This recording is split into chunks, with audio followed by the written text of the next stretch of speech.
America ने Iran के nuclear reactors पर स्टेल्थ अटैक किया।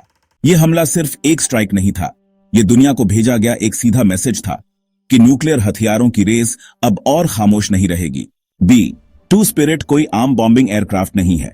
इसकी कीमत लगभग $2.1 बिलियन है और इसे डिजाइन किया गया है रेडार से पूरी तरह छिपकर मिशन एग्जीक्यूट करने के लिए।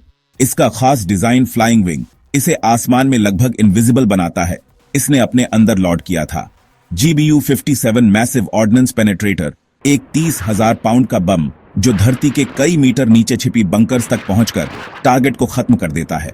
21 जून की रात 2 बजे जब पूरी दुनिया गहरी नींद में थी, तभी 7 B-2 बॉम्बर्स ने फोर्डाव, नेटन्स और इस्फहान जैसे न्यूक्लियर साइट्स पर हमला कर दिया। ईरान की एयर डिफेंस, जिसमें एस-300 और कोरदाद 15 जैसे एडवांस्ड सिस्टम्स थे, वो पूरी तरह से फेल हो गए। स्ट्राइक इतनी खामोशी से हुई कि ईरान को तब तक कुछ भी पता नहीं चला जब तक धमाके नहीं हो गए। अमेरिका का मकसद था ईरान की यूरेनियम एनरिचमेंट कैपेसिटी को पूरी तरह से खत्म करना, यानी न्यूक्लियर बम बनाने की कोशिशों को रोकना।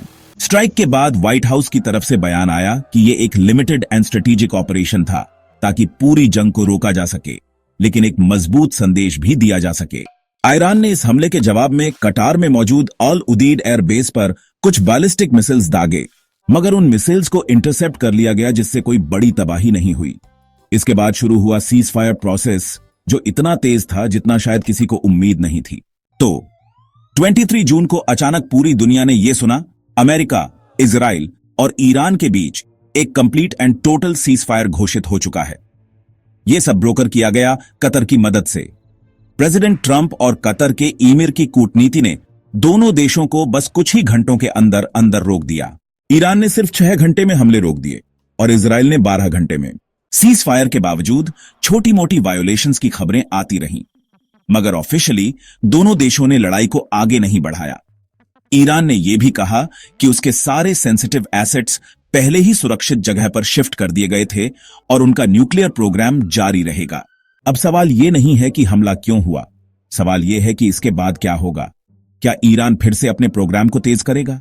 क्या इजराइल एक और सीक्रेट स्ट्राइक की तैयारी में है?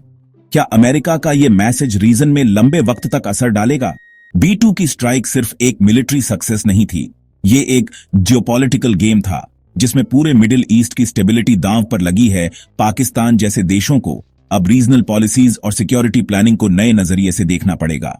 अमेरिका ने दिखा दिया कि वो चाहे तो दुनिया की सबसे हेविली प्रोटेक्टेड साइट्स को भी चुपचाप खत्म कर सकता है, बिना किसी एरोस्पेस वायलेशन के, बिना किसी सोल्जर के मारे जाने के। और यही है मॉडर्न वॉरफेयर की असली ताकत, चुपचाप, तेज और तयशुदा। ईरान इस हमले के बाद ऑफिशियली पीछे नहीं हटा, लेकिन उसके कुछ अंडरग्राउंड फैसिलिटीज तबाह हो चुके हैं।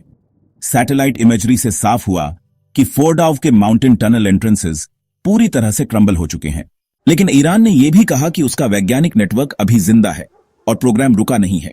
मिडिल ईस्ट में यह डेवलपमेंट एक न्यू फेज की शुरुआत है, जहां डिप्लोमेसी और मिलिट्री पावर साथ साथ चल रहे हैं। ये स्ट्राइक और सीज फायर दोनों एक नई तरह की बातचीत को जन्म दे चुके हैं, जिसमें मिसाइल्स नहीं बल्कि माइक्रोफोन इस्तेमाल होंगे। मगर कौन पहले बोलेगा और कौन आखिरी, यह अब भी रहस्य है। यही है आज की सबसे बड़ी कहानी, एक स्टेल्थ बॉम्बर की आवाज रहित हमला और उसके बाद अचानक हुई शांति।